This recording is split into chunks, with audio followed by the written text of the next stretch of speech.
বাংলাদেশ থেকে গিয়াসউদ্দিন তাহরি আর আলাউদ্দিন জিহাদিকে আনবে।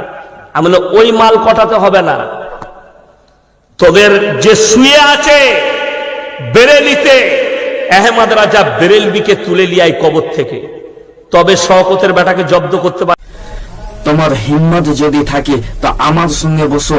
কালকেও তোমার বাপ দাদা বেরেলবিদের সামনে থেকে পালিয়েছে, আজকেও পালাবে, কিন্তু এই জন্য পালাবে যেখানে বেরেলির মান্যওয়ালা আহমদ রাজার গোলাম চলে আসে, তখন 72 ফিরকা জাহান্নামীদের বেরাম উঠে যায়। বিসমিল্লাহির রহমানির রহিম। আসসালামু আলাইকুম ওয়া রাহমাতুল্লাহি তাআলা বারাকাতুহু। তাহলে আপনারা সকলেই ভিডিওটি দেখলেন এবং শুনলেন। কথাই বলে না যে নিজে পাই না ভাত আরেকজনকে দাও। সে আজকে চ্যালেঞ্জ করেছে ভিডিওর মাধ্যমে যে বাংলাদেশেতে রয়েছে গিয়াসউদ্দিন তাহিরি এবং আলাউদ্দিন জিহাদি, সেই মালকে ডাকার প্রয়োজন নেই।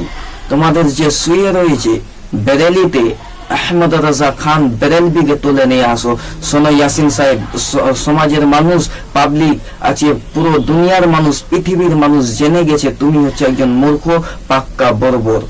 কারণ তুমি মুনাজারার চ্যালেঞ্জ করে সেখানেতে আসো না, সেই জায়গাতে তুমি বসো না।